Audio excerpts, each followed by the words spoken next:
All right, you're gonna be on audio now. Okay. Hey, Tom. How you doing, Paul? Hi, Tom. Skip here. There's Don. Dave. Hello, everybody. Hey, Paul. I'm right here with Skip, so I had to keep my mask on. I don't trust him. Don't blame you. All right, now I want you to understand everything we're saying now is being recorded because they start the recording as soon as I log in. Yeah. Okay. Sure you do. So we're only missing Lindstrom and Heideck. They're not out on the they're not out on the course, are they? No. Barry Who might knows? Here comes Barry. There's Barry. be talking about you, Barry. It's all good. David, I haven't met you, but I did talk to you on the phone last year, I think it was. Welcome. Thank you. Yeah. Yeah, we did actually meet. Did Yeah. we? Yep. I must have been in a drunken stupor. Yeah. But just the stupor. David and I met yesterday. Okay. That's right. We played around together. It was good. It So was, you have all the questions What? now, right? You I did do. what? You did what? we played a round of golf together. Oh, okay. I thought you said you played around together. So that could be taken a bunch of ways. All right. All right. Well, we're only waiting for Mr. Lindstrom, and that'll be Hey, it. Yeah. Paul, oh, that's because you're wearing a mask because you're with, never mind. Yeah. Yeah. I don't Didn't think I think you- really. Skip's got one on. Here's Dave. If you feel safe, use it. I do. Nah, I'm good. As long as you didn't kiss me. Hey, David. Maybe. There's David. How are you? Hi, David. He's connecting to audio. Can you hear me now? What do you got, we sir? can. We Yeah, we're can. good. Oh, Okay, good. now, guys, I just want you to understand that this is being recorded now, so careful what you say. And then, as we go through this, we have a total of 8 questions. 6 times 6 people is 48 spots. So everybody gets a chance to respond. Some will be longer than others. Skip and I went through the questions again and made sure that they kind of made sense. Some were asked by people sending in an email and they're very specific and probably it'll take you, 5 seconds to answer.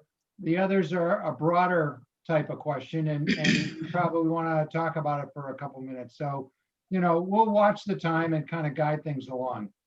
You going to give us lavatory breaks? No. No. Okay. Because it Coffee sounded breaks. like a long session. No.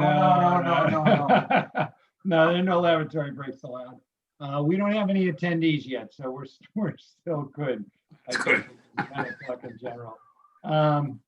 But other than that, any questions before we get started? No. I don't have any. Okay, Dave, No. you're gonna have the first question. So you're gonna start the first question. We're doing it in alphabetical order. So it'll be Dave, Tom, Don, Barry, David, and Mike. Mike, you'll be last to start. And then each question will progressively start with the next person in the alphabetical order. So I'll kick off who's gonna start. You'll know who you follow each time. That's kind of it. I think we're good. Paul, this is Don. As you probably know, sometimes there's feedback if people are on their cell phones or something. So if that starts to happen, should we mute our screens or what do you think? Well, the only person among you that's on a cell phone is Tom. And Okay. I think that should be okay. And none of the people that are attendees are going to be able to speak or, they won't appear on the screen and Okay. they're muted. So I think we should be okay with that. I All guess right. if we do, I can reach up and mute people from here. Oh. Point of view from here.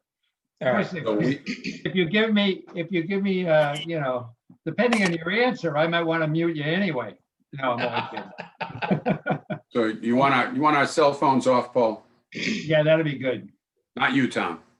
Not yet, not you, Tom, that's for sure. I had the cell phone and all your phone numbers ready just in case we had a problem connecting or something like that. But I think we're good. So you're the mute commander. I am the mute commander, but this is the only, you know, I'd have to get I'm not a commander. You gotta ease up. Connie is here, so I'm only assistant. That should be good. And you all look just fine. Yeah, so that's good. I'll give you the first question so you have a chance to think about it a little bit. And that is, we're going to just in general ask what you view as the top 3 priorities for the community over the next couple years of your term. So if you were elected, what would you think of as your top 3 priorities for the term? Okay, so you can think about that a little bit. Other than that, hey, we've got 9 minutes. We'll wait. People will come in probably 2 minutes after we get started, but that's the norm for a Zoom meeting.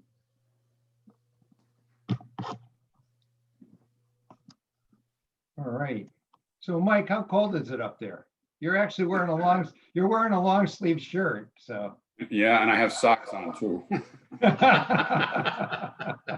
It's I think it's about 28. Oh, wow.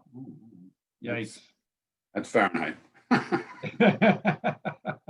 Not Celsius. My Wow. mother just got out of the hospital yesterday. Oh, good. That's Great. good. She's at my sister's and she's trying to recover, hopefully. Great. So it's been a tough stretch. So, but Yeah. we'll do our best. kinda, You got to do what you got to do, Paul. Right? Yeah, nice to be good for you to exhale, and you know, now that she's out. Yeah. She's got a long ways to go. Yeah, yeah. Bridget Story's back. I just Heard that. heard from Connie. Bridget Story's out of the hospital and back, but you know, both of them are working hard at it. I mean, it's not they really had a tough stretch, and I think they're still in tough shape.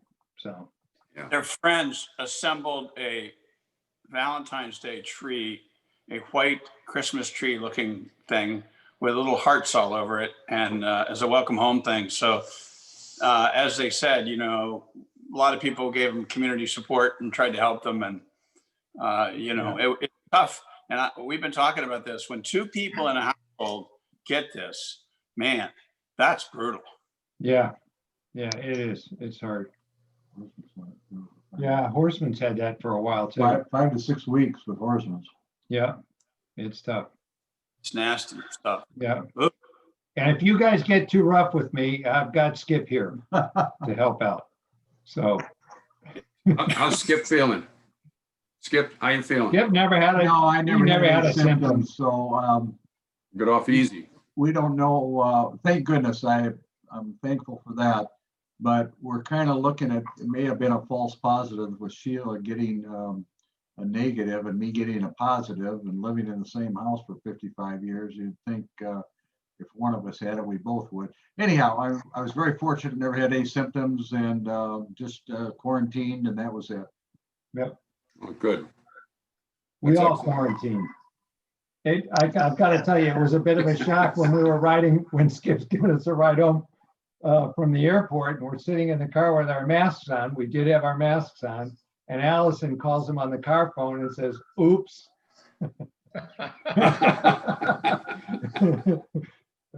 I've already had 2 COVID tests up here and negatives. It's an easy do up here. I mean, Okay, now we're actually starting in the webinar is now online.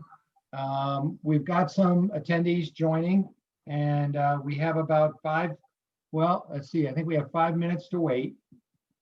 So while we while we're here and the webinar started and we know the recording has started, we'll use the recording afterwards to put out online so that people who perhaps got a tea time and did not have a chance to stay home and watch the webinar, they'll be able to relive it anyway, or at least listen to it. So we've got a couple more minutes and we've got some more attendees joining, which is great. So for the attendees, we're happy that you are joining, and it looks like there are more coming in. So we've just got, we've got 5 minutes to wait, and we'll go from there. And all the candidates are, for the attendees, you can see them. They're all online and anxious to respond to your questions. So this will be a new one. We usually have these. We've had them in the past in the dining room. So, you know, and there were live questions, some of which were totally unexpected, but we did get some response. So we've integrated those questions in with the general questions that we would expect candidates to answer. All right. And the participants, wow. We're up to 14 participants and people joining very quickly. So Must be raining there. we'll be starting in just a Oh, minute. it's a beautiful day. Yeah, it is gorgeous.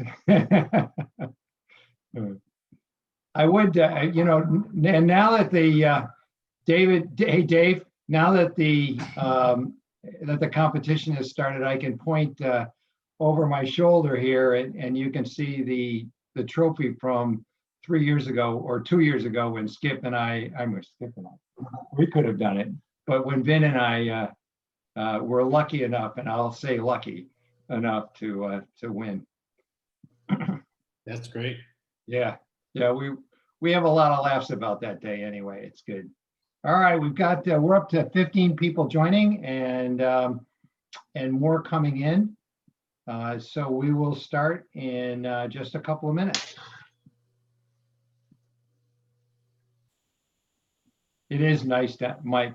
It is nice down here. Yeah, I know. I call just about every day, so. Yeah, it was pretty chilly this morning. But No, it wasn't, Paul. there he is. I sat outside in shorts. Drinking my coffee, and Yeah, so it wasn't too bad. it wasn't all that bad. Although I got a little complaining. Connie had an early tea time today, so yeah. I was going to about Skip, by the way. The reason Sheila may not have caught the COVID virus from him is she may have, after all these years, developed the requisite immunity to her husband. I'm gonna tell her that. I love it. Oh, that's a good one. Yep. She may have. We're up to 23 participants, so we're getting a fair response to it, and That's good. we'll be starting in just about a minute and a half. Yep. Looks good. We'll wait till exactly 1, just so that anyone who really took the time to join us, and we appreciate that everybody is joining. It's great to have, and if they've taken that time, we want to make sure that they get in before we get started. Well, there's no live questions, correct? No, they've sent them in, and I've got them all down, so we'll get started. All right. Jacket. Okay, Tom, you there? Yep. Yes, I he's up am. there. Sounds good. Okay, well, listen, everyone, I want to thank you for joining and participating in the candidate forum this year. This year we have, it's being recorded. So anybody that doesn't have the opportunity to be on live can then come back and listen to it and listen to all the answers. And welcome to you 6 candidates. We have with us Dave Doyle, Tom Gorski, Don Hagan, Barry Heidick, David Lindstrom, and Mike McGuinn. So we'll be going through a series of questions, and each candidate will have the opportunity to respond or give some answer to each of the questions. And I thought we'd start out with kind of a general question. One of the questions that we've asked in the past of these forums is, what do you think are the top 3 priorities that you would have for the community over the next 2 years, your term? You want to start, Dave? Sure, Paul. I think aging infrastructure is certainly something that's coming at us quick. The complex here is 20 years old now. And you can see it, as we go about, you can see sidewalks that need repair and certain other sections. So aging infrastructure is going to be an important one. Operational efficiency and benchmarking, I think is important. Continue to keep looking at how we operate and opportunities and compare it to other competitive or top quality spaces. And then good communication. I would say the third priority is listen to the constituents, listen to our neighbors, and let their goals be some of our priorities. Great. Thanks. Hey, Tom. Right there. How would you respond to that? Well, a couple of ways. I'm a finance guy, so I look at it from a finance perspective, but also a communication perspective. So I would say one of the big things we've got to look forward to in the next couple of years is we've got a golf course renovation coming up. So we need to understand what that's going to be and what kind of an impact that's going to have on all the membership, so the members can plan for when this renovation happens, whether it's 2024 or 2025, which is a key. Then I think from a finance perspective, an overall fiscal budget that's sound and efficient and does the right thing and keeps the members' dues as low as possible. One thing we don't want to do is get out of control when it comes to cost, and we want to keep the cost down. We've been pretty good with that over the last, since I've been the treasurer and since I've been on the finance committee. And working with the finance committee, we've come up with really sound budgets and a great budgeting process. And we've kept the dues under 3%. So I think that's a target that we want to keep in our sights and keep going towards. And last, we need a strategic plan. We need to figure out where we're going to spend our money and what are we going to do over the next 5 to 10 years. Right now, we don't have a view of that. So I know we're relaunching the strategic planning committee.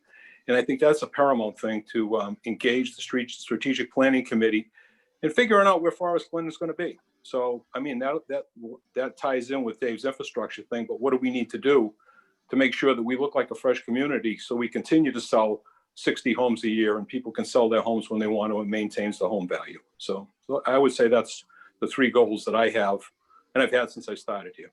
Great. Thanks, Tom. Well, Don? Sure. Thanks, Paul. I would list my 3 priorities for the next several years. Number 1 is fiscal stability. Sort of echoing what Tom has said.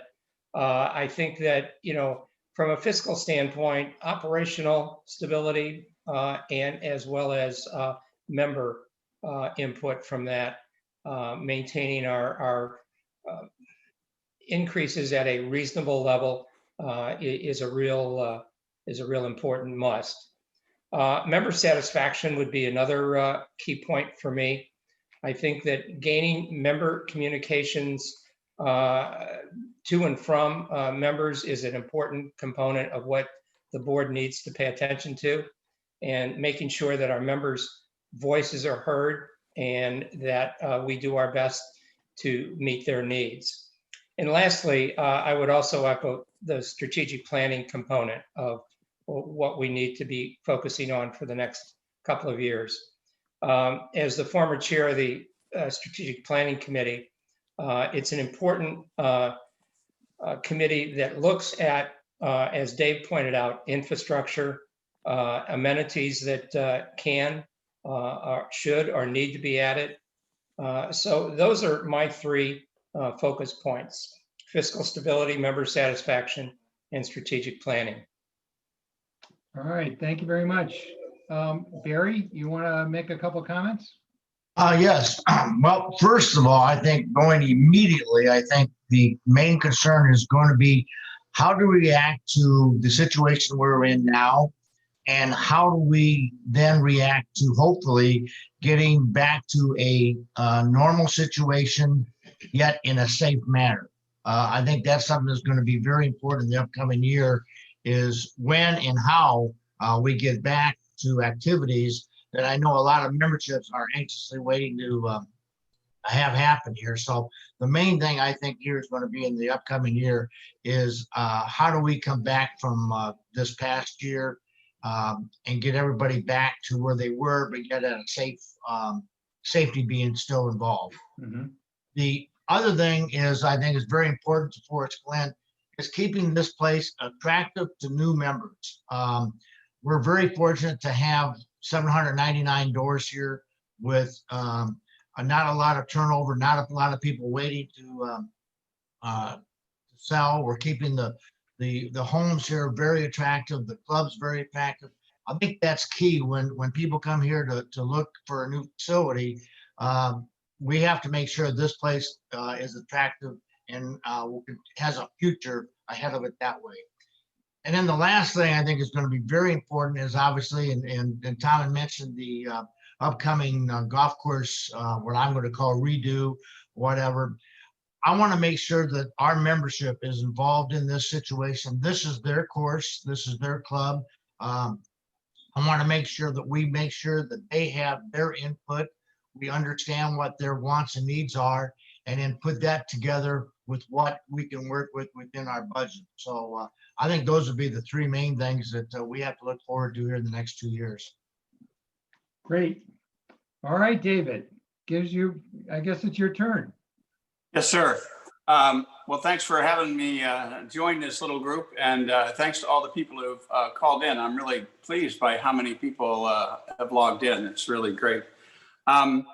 Well, one of the advantages and disadvantages of being one of the last guys to talk here is you've already heard a lot of ideas that are on my list here. But the first on my list is fiscal stability. And clearly, like Tom, we all recognize that the value of our homes is directly related to the stability of the overall operation of this operation of Forest Glen.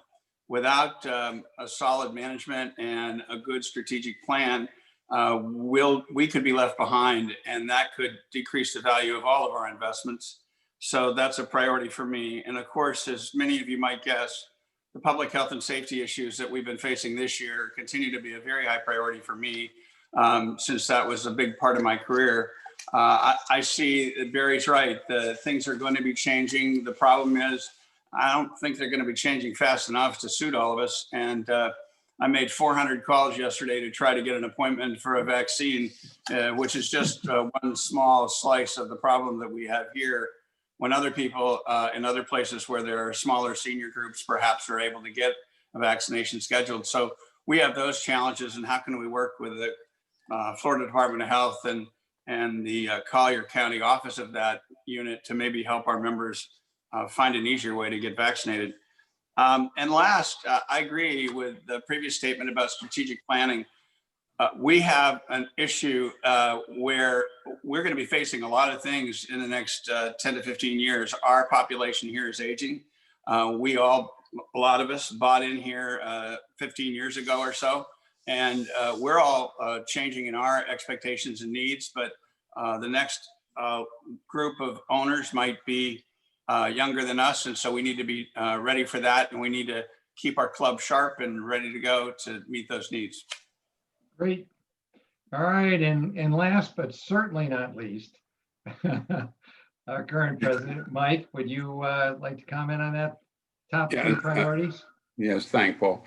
One of the things that I would say, if you had asked me this question, and I don't know if you did 4 years ago, but I probably had three things at that particular time. One was to get the change into the documents, to have the membership have an input into a limit on spending by the board. The second one was more golf. Okay, I wanted to see why we don't have more golf. And the other was communications. And I think through maturity and experience, I found out that was a very narrow outlook on my part. And I think that having been on the board for a while, now that I see that there's a bigger picture than just those particular topics. Although communication is still one of the major issues in my opinion. You got 7 guys making decisions as a board, but we are responsible to every member to make decisions on their behalf, not just what we want. Okay, there's no special interest that we can do. So communication is very important to me, and that would be one of the keys. And I think the second thing is what we have is the golf course is coming up. And I would suggest that most people at our golf course do not understand that we have put away money for years in reserves to pay for this golf course. Okay, so that's something. But at the same time, the timing of this is important because if we do it at the proper time, we can not renew our leases at a certain time, do some changes that would save us money in addition when we have to close the golf course down. And the other part is the strategic planning committee. If we're going to close our golf course, which we are going to do, if we have any long-range projects that we're going to do, it would probably be in our best interest to investigate and bring it before the membership for anything we want to do beforehand, so we could do it at the same time, so you're not shutting the club down multiple times to accomplish these things. So those are some things, the 3 things that I think. Thank you. Well, that's a great lead into the next question, actually, Mike. And we didn't work this out, but it works out pretty well. In recent years, we've added outdoor dining, pickleball, and bocce. And we also expanded the golf practice facility. Like to know, each of you, are you in favor of continuing to add amenities and improve facilities? So this time, let's start with Tom Gorski.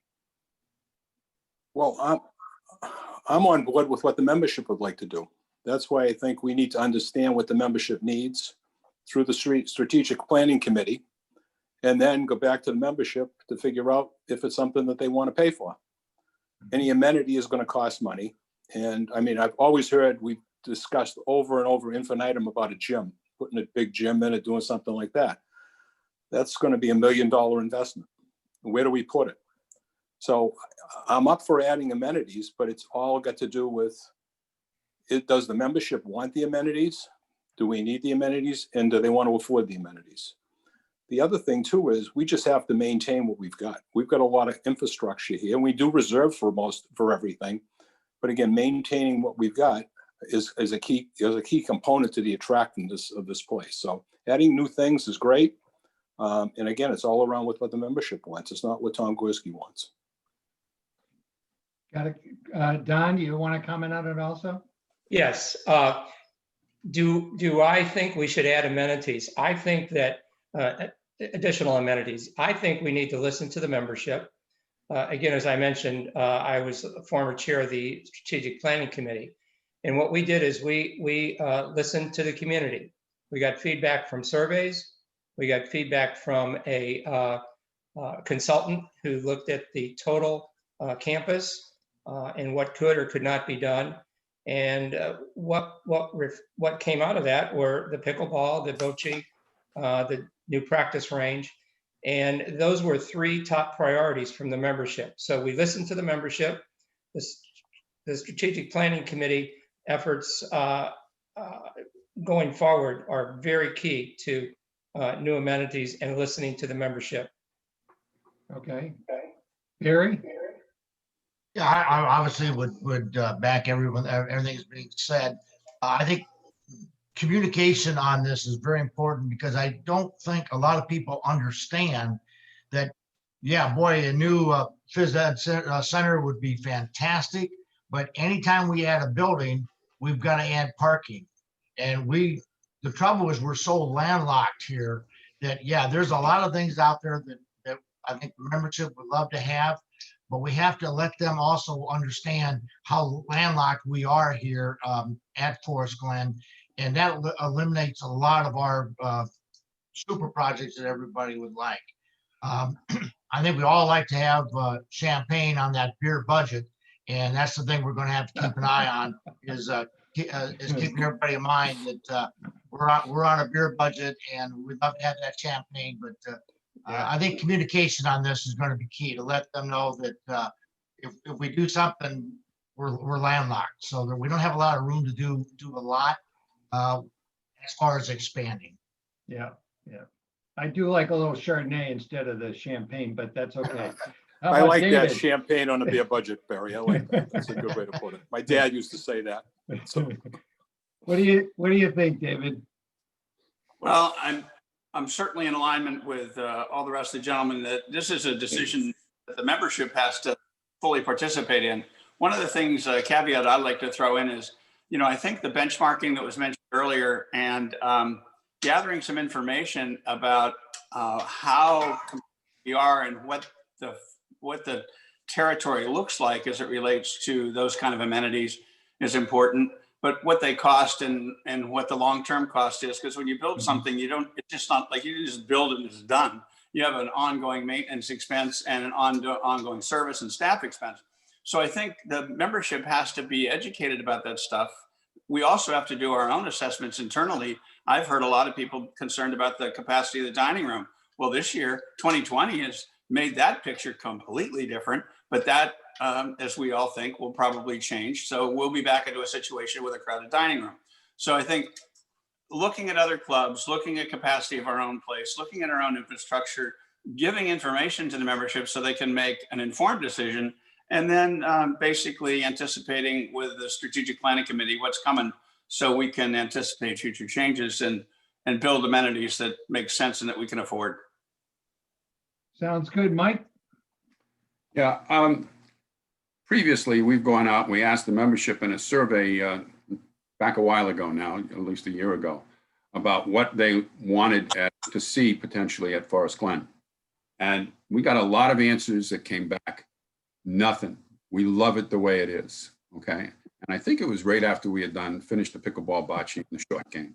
So That was not a good survey, okay?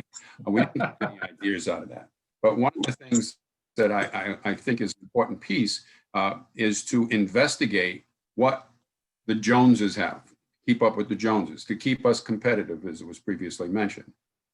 When we built the Eagle's Nest, there were some disgruntled people who didn't necessarily like it. They wanted more input, okay, and I understand that. But the issue comes down to, after we did it, it was a huge success, huge success. And now I think we have to look at how we present it to our members differently from the perspective of what are the options.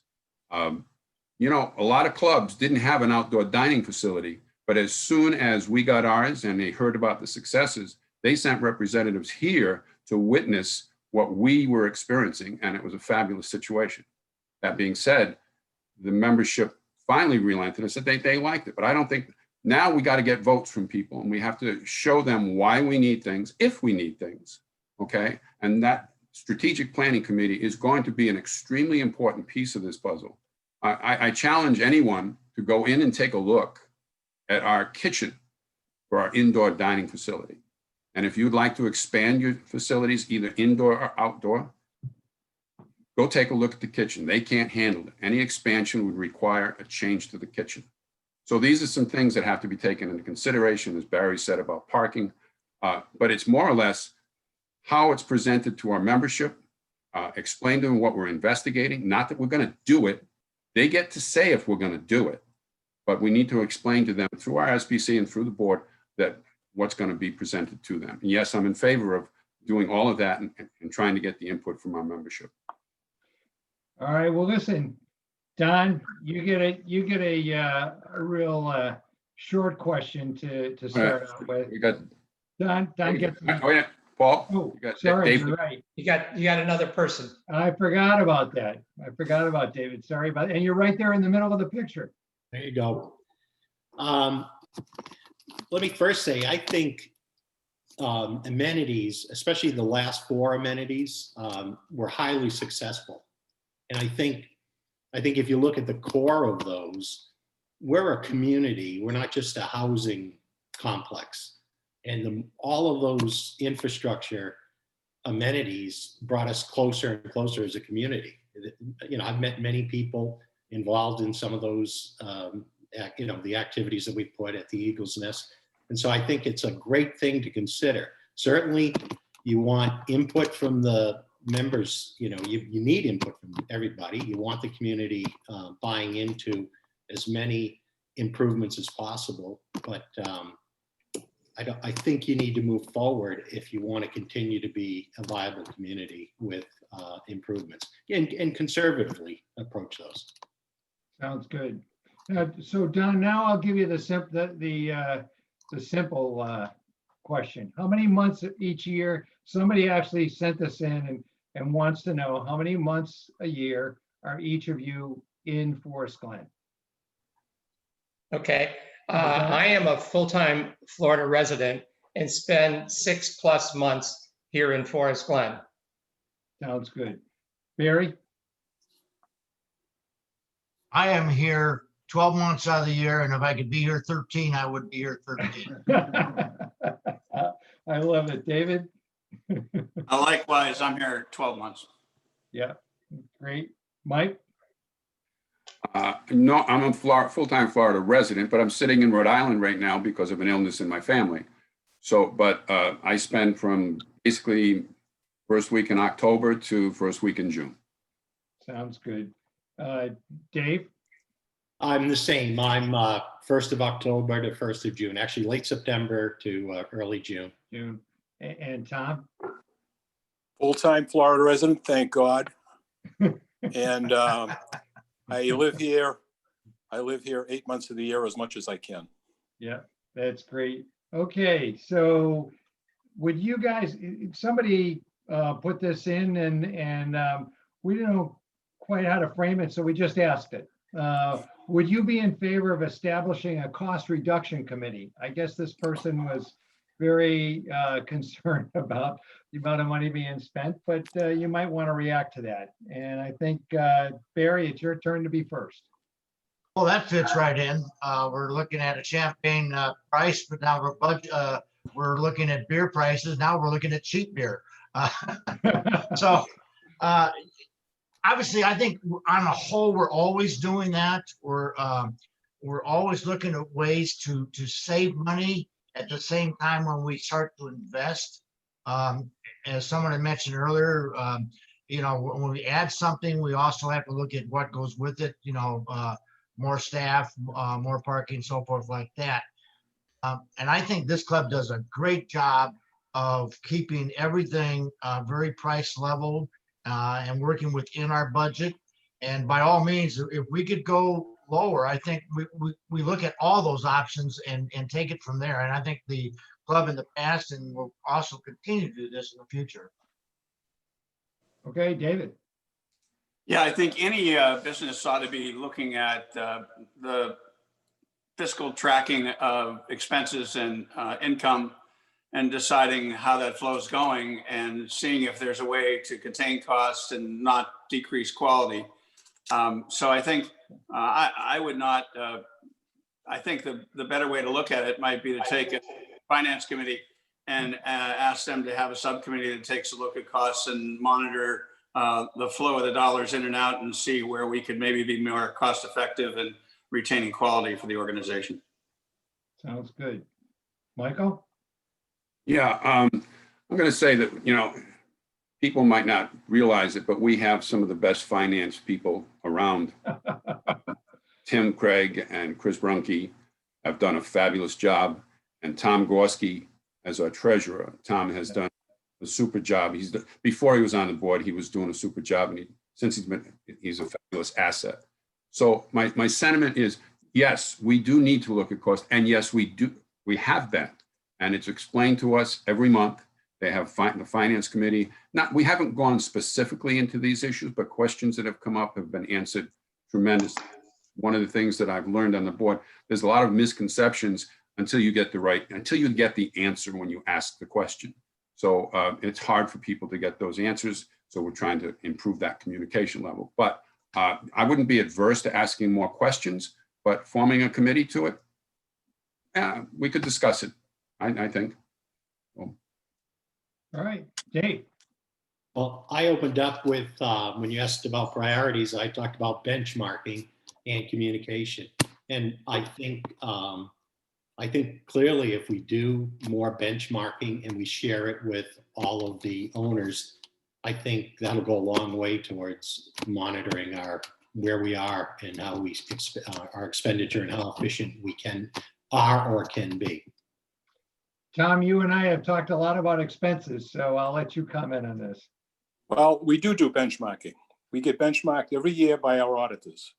And anybody that's been to the presentation the auditors have done for us will find out that we're a top performer when it comes to cost control. So our costs are as low as anybody is in the area. We do have a cost committee, the finance committee. The finance committee looks at every nook and cranny and is always challenging the cost. When we go through a budget process, the finance committee is knee deep into this stuff from the get-go. So we do have a cost committee. We have a cost control committee, and that's the finance committee. One other thing that I don't think a lot of people really understand, and again, we communicate it, we tell them, but I don't know how much of it gets through.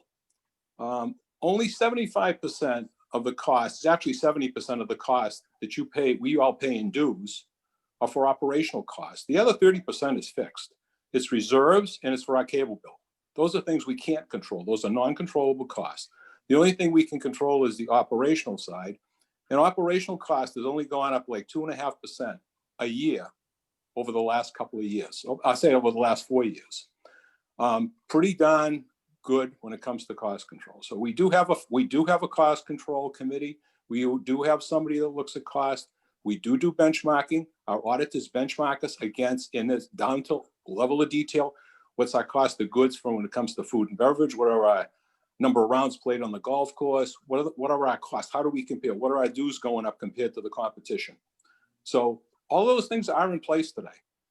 And again, should we have a committee? We do have a committee. So that's as far as I can take it. We don't need another committee to watch the committee that's already doing the committee that's already doing it. Because the committees don't make decisions. The finance committee actually makes recommendations.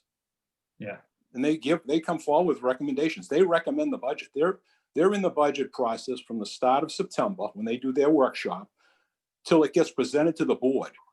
And the finance committee, which is all people that aren't on the board, are the people that recommend the budget. So there's 7 people from the community that are all members that recommend that, yep, this looks like a good number and we agree with it. And this is what we're going to propose to the board. And then the board goes through the process. So I think all that stuff's in place today.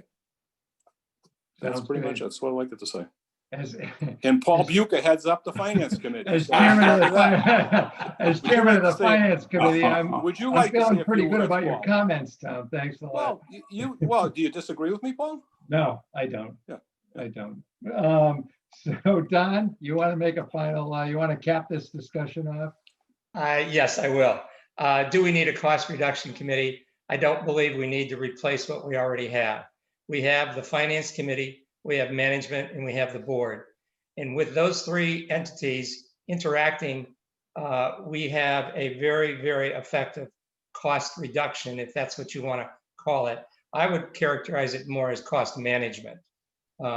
Fiscal stability and cost management is key, and it's what finance committee, management, and the board does every day. Mhm. Great, thank you.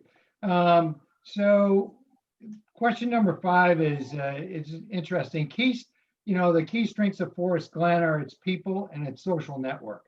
I think it's already been mentioned, this is not just a housing community. This is a real community.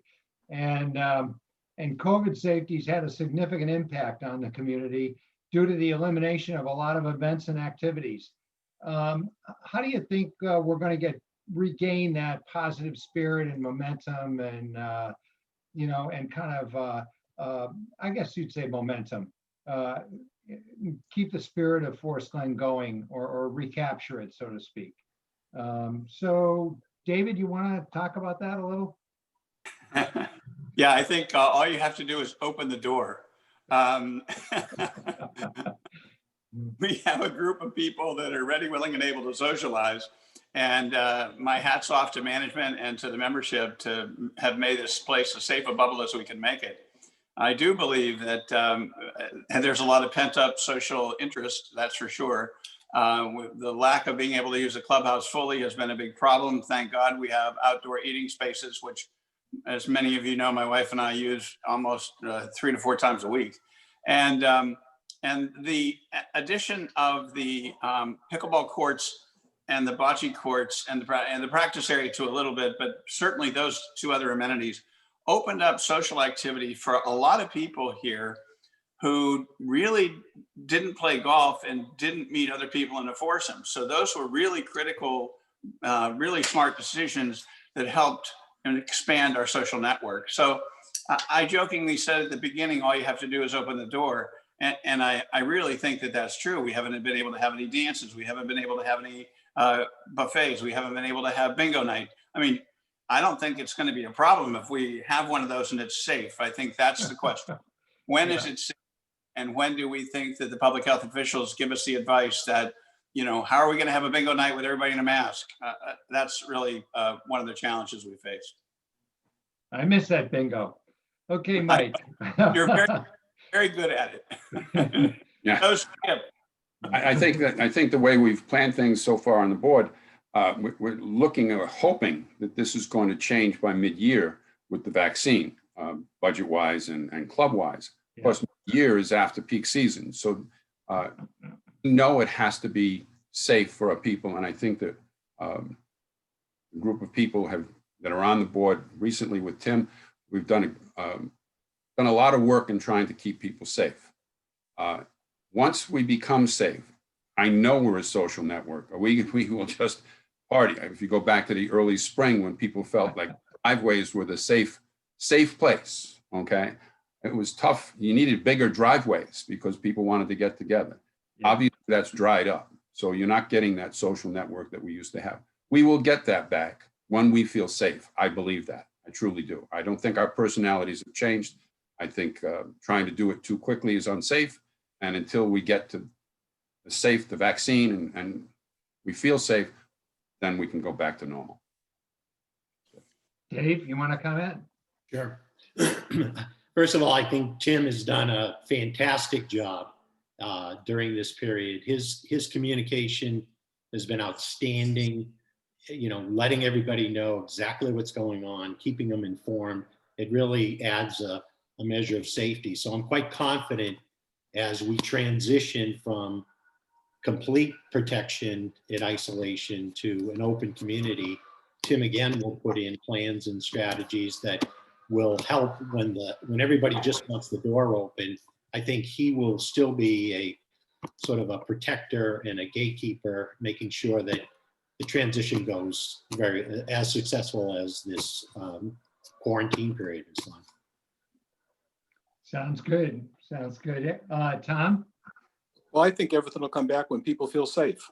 I think when things are offered and people feel safe, I'm probably one of the biggest nervous Nellies around here about this whole thing. So I'm not a person that wants to go do anything or be around people. And I just think that, and I don't know that I'm sure I'm not the only one like that in this place. So you have your bubble and you try and stay in your bubble and stay away from it because you don't want to be in the penalty box for 2 weeks. You know, again, that takes you out, that even makes things worse. So it's just a matter of people feeling safe. And I think as soon as people feel safe, then it'll come back. I really believe it'll come. We have the events. The events are all there. It's a matter of now we need the people to go to the events. Yeah. And nobody can go to the events. So bocce, start the bocce league back up. You know, yeah. Pickleball is up and running. They're doing their thing because they're outside. But it's going to be something when people feel safe. It'll be time to open up and do those things. Yeah, we do miss the bocce, and we do. Yeah, we do. I mean, that was a big hit last year, and it's just something that's too close and too much handling of the same balls and things. So it's too bad. Don, you want to throw in a comment? Sure. I think that going forward, I would kind of hang on to what's called cautious optimism. The board, along with as well as Tim, supporting the current level of communication with respect to where the state is, where the county is, what's available with respect to vaccines. And I think that the high level of communication that's there now needs to continue. And I think we proceed with cautious optimism. And Barry, you actually helped us get this whole bocce thing going. So you want to comment a little bit? Well, like I said in my opening statement, this is, I think, going to be very important to the club going forward the next couple of years, is how do we get back to that normal in a safe manner? And that's going to be very key. We're very, very fortunate here to have Allison and Winston doing a fantastic job of keeping people entertained. They did a great job before last March, and they did a great job after last March with what limited we had. So I think we're very fortunate, the combination of those two great gals and also our social committee that also puts together all these ideas and make things happen. And I think going forward, they're going to understand this. And I think, like Dave said, just open the door. Believe me, people are itching to get out and have fun and see friends again. And that day will come. We just don't want it to come too quick and go backwards. So we have to do this safely, but get it back to normal. Sounds good. All right, well, let's move to a different kind of thing and say that we had a question that was sent in and said, we have had 2 serious threats from seasonal fires in recent years. Okay, is there some way, or how do you believe we could address this issue? Is it something we can do something about? No. From a protection standpoint? So first to answer that, Mike. Thanks. Is there something we can do? I guess we could, no, we can't do it. We can't buy the land around us and knock the trees down. That's all reserve area. So this is just Florida. So we're going to have to live with something so we've had 2 fires, a couple of hurricanes, and a plague that has hit us. So since 4 of those things happened while I was on the board. So there's adjustments you have to make, and you have to get used to an idea that, by the way, I was bought here in 2002, and we didn't have a fire until like 3 years ago, we had a fire. So that's like 17, it's not something that happens on a regular basis from what we can tell. So, but from my perspective, I would like to see a little more coordination with the board as far as more of an evacuation plan and putting something together. I wouldn't mind seeing if we could deal with the street boards, try to at least communicate that if we do an evacuation, we may have a phone tree. So we make sure that everybody who's currently on campus would get a phone call. Not something the club can do, but maybe the streets themselves could do. And in the case of an emergency, activate the tree. Few people call a few people, and it gets bigger and bigger, so you can accommodate. And as you leave the gate, you would tell people, drop something with Tim said, I didn't reach this person in this unit.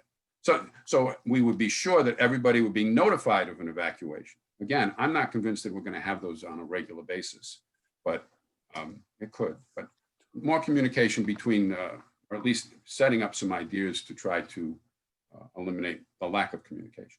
Great, thanks, Dave. I'd actually like to, I don't know a lot about what has been done. So I'd like to do some research and really understand our communication with the local fire services to see if there's something more preemptive. I mean, I know it appears that when these things happen, there's quite a staffing challenge, but it also appears that it moves towards the property for several days. And on the first one, they ended up finally making a fire break, in the preserve itself. And, so I wonder whether or not those things could be considered before it's dangerous, not be doing the fire break into the flames, but consider a fire break in advance. Okay, Tom? Well, I've been here for both of them, and I've had to evacuate for both of them. And I don't know that there's anything we can do. I think the fire personnel has done a great job. Last year, they were here knocking on our door to make sure the sheriff was here, making sure we were all leaving. The sheriff was here during the fire to make sure that nobody was breaking into the property. As far as stopping the fire, I know that Jim Keogh has actually talked to the county about, couldn't we cut some trees down out back of his places, which really abut those 4 buildings that really abut the preserve. And they were told, no, you can't do a thing. You can't cut anything down. You got to leave everything alone. I don't know that there's physically anything we can do as far as giving ourselves more space between, room between us, the buildings, and the woods or the preserve side, because I was told that there isn't. But again, I was here for the last 2, and I thought last year they did we had to be out of here for 2 nights, and I thought they did a marvelous job working with the county sheriff being here. The fire truck was sitting at the end of the cul-de-sac, ready to jump into action. So I thought they did a great job. It just stinks that you gotta leave. But again, I don't think there's an answer. We happen to be on the Everglades, on the Picayune Strand, and that's the price we pay for being where we are. We've got some space. We don't have a place where people can build right next to us. So yeah, it is a good place to be. How about you, Don? Yeah, I think that I would agree with Tom and everyone else that's echoed the fact that there's really nothing that we can do to prevent what happens on the outside of our footprint here. Being aware of what's going on, of the imminent fire danger, it seems like March is probably the worst time.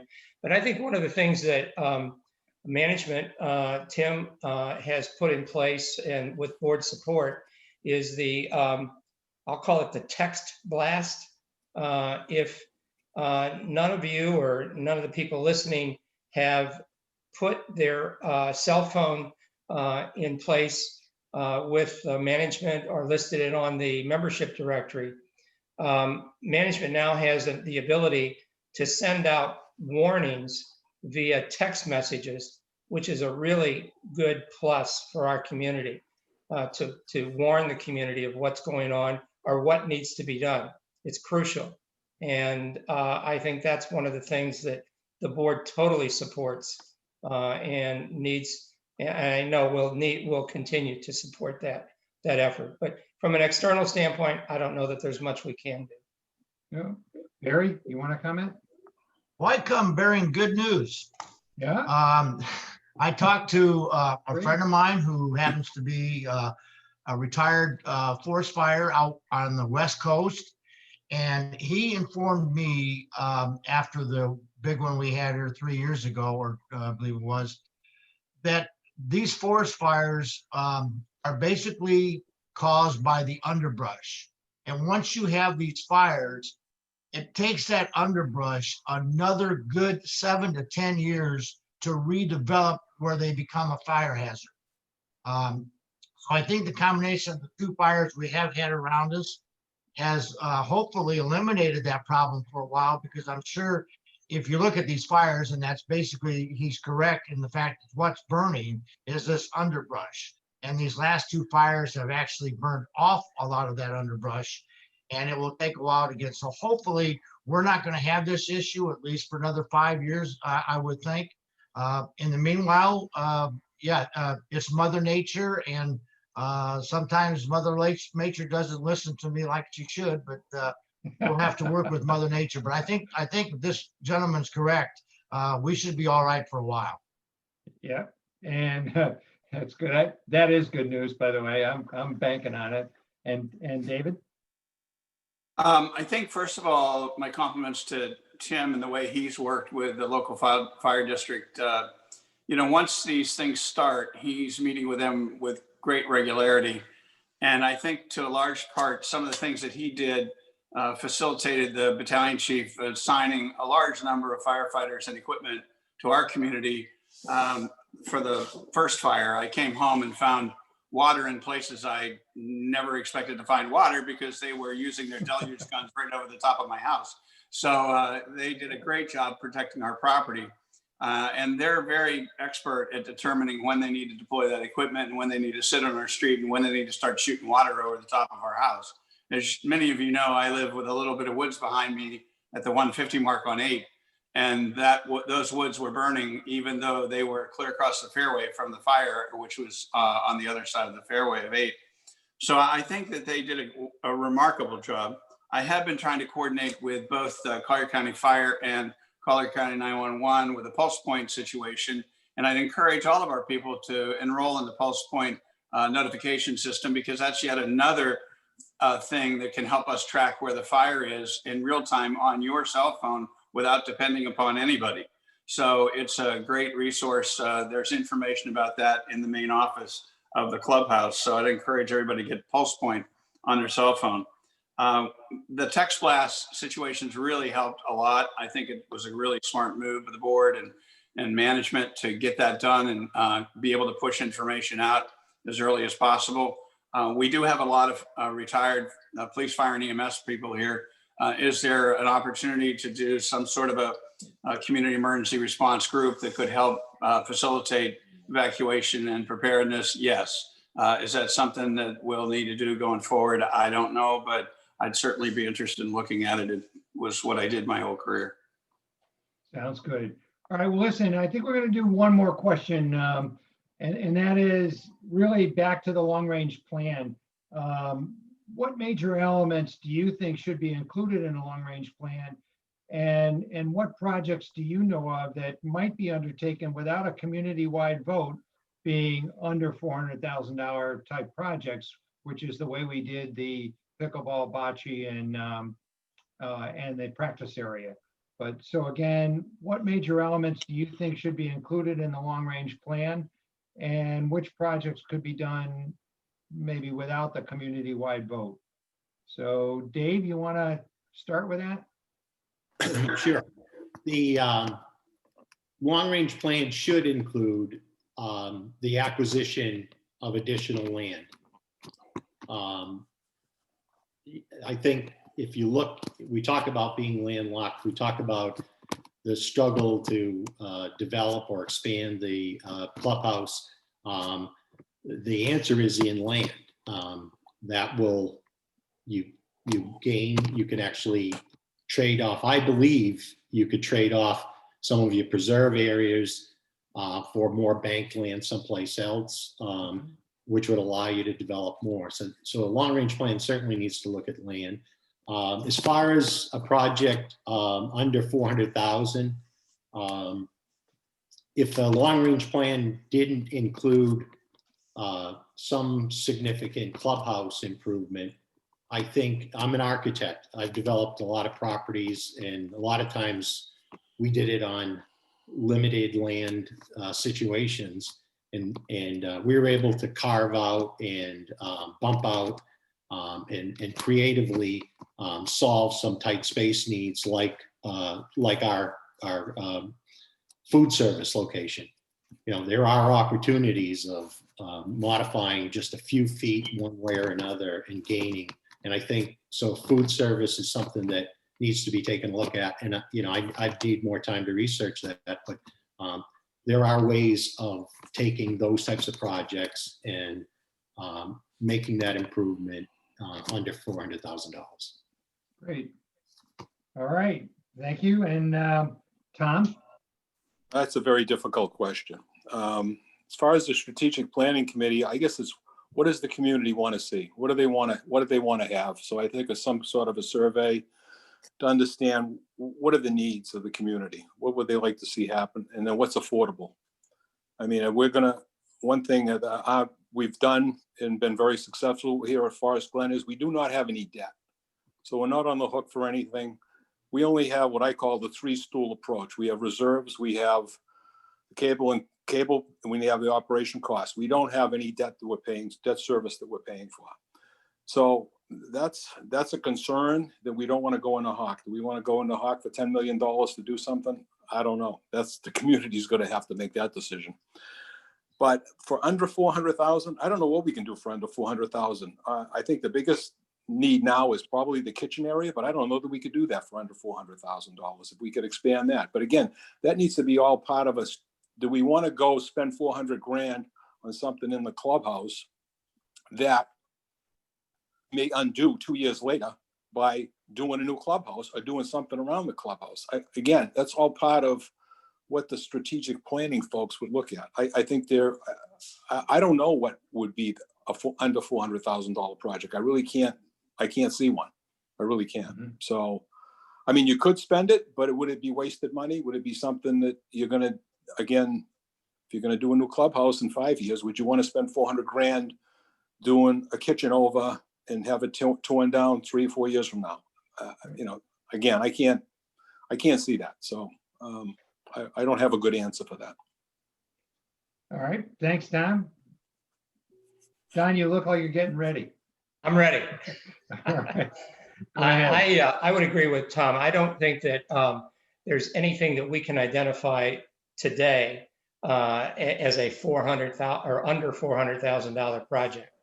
I think the strategic planning process identifies what the needs are, and then you begin to work towards what needs to be done on an overall scale. If we expand the clubhouse, what does that mean? If we redo the kitchen, what does that mean? So the role of the strategic planning committee, I think, dovetails very directly with what Dave's past has done, and that's the architectural planning. The architect consultant that we used about 4 years ago identified those, and the strategic planning committee has all of that data in its files. So I don't agree. I don't believe that we can identify a project under 400,000 just on the face of 400,000. Mhm. There is a lot of planning that needs to go into it. A lot of member input needs to go into it. And it's all a part of the process. It sounds like everybody's very much convinced and very much in favor of complete integration with that strategic plan. Any projects that are done. What do you think, Barry? Well, first of all, Tom said he didn't have a good answer. I thought his answer was correct. And that is, there's not a lot we can do without looking at a plus 400 vote. One thing, though, that I think we got to look at that long range, because if we do anything, and listen, and I'm going to use the kitchen as a perfect example. Last January and February, we were serving 400 meals on a Friday night in the East on the Eagle's Nest alone, and how they did it out of that kitchen. And I've been in that kitchen, and how they do it, I have no idea. And that would be a project that I think this club desperately needs. But would the membership understand it because they don't see the kitchen? If that would be a hard sell. And then again, why would we do something that we might have to rebuild down the road? So Yeah. I agree with everything that Tom said. There's not a lot we can do. Just go forward and look at that long range program and make decisions from there. David? Once upon a time at work, my boss came to me and said, we have a bunch of year-end money, we want to spend it, so we want to do this particular project, and so get back to me in a couple of months and tell me what we're going to do. And I got back to her and I said, we're going to plan. And because we don't want to spend money now that we're going to regret spending later. And I think that's what all of you were saying. We've got to make sure this is integrated. I wasn't very popular, by the way, with that answer, because they want to buy a bunch of computers. And I said, I think we need to plan before we spend. And I think we need to integrate it into the strategic plan. I think that's really critical. I agree with Barry completely. What's happening in our kitchens is amazing. It's too bad that we can't just wave a magic wand and spend a little money in the kitchen and help that situation. But you don't want to spend money there and then have to spend it again. So I think we just need to tie this to the strategic plan and be rational and develop a good go forward architectural approach, and then spend our money wisely. Great. All right, last comment, Michael. Yeah, thanks, Paul. Looking at the current strategic plan, I don't see anything that's in that plan that would be less than $400,000. And I'm not quite sure why we'd want to look at a project because it's under 400,000. That's not a reason to select anything. So I think it's important that we look at the strategic plan. I think expand the strategic plan to anything that we feel this club might want. And we need to explain to the people when we go out and show them the list of items that we're not building this. If you say, I like this one, it doesn't mean that. We're not spending the money. You're just giving your opinion. Okay, that's just the first step. It's going to cost us money to investigate anything. So, you know, if you want to put a second story on your dining room, you have to hire a structural engineer, architect. You got to spend money to do that. Okay, we don't just spend money because we want to. We've actually saved some money. We've put it into an account, a capital projects account, over $100,000. This board did that with some of the excess insurance funds. So there's money there for capital projects. So it reduced the cost of the project, but you still, if that's part of the project, it still has to be included in the 400,000, in my opinion. Yep. So I really think we need to look at everything that's available to our club. And I think the SPC is the one that has to do that. And this is a tough time to do research, by the way, because of the conditions with COVID. But it still needs to be done, because if we're going to do it at the same time of anything with the revamping of the golf course, which would make sense, then you need to start planning now. I know we've already started planning for the golf course. You know, there's some discussion things. Tim has provided the board with some rough numbers from different things and some rough ideas on how to fix them. But he's going to ask the membership for their opinion, I believe. Okay, so I think for us, our group to investigate would be the SPC. I think they need to sit down, figure out what does the club look like. That's all. Well, it sounds good, and hopefully this has been a help and enlightening for all those attendees that came in and listened to everybody. I really do appreciate all 6 of you guys, you know, taking the time out to answer the questions.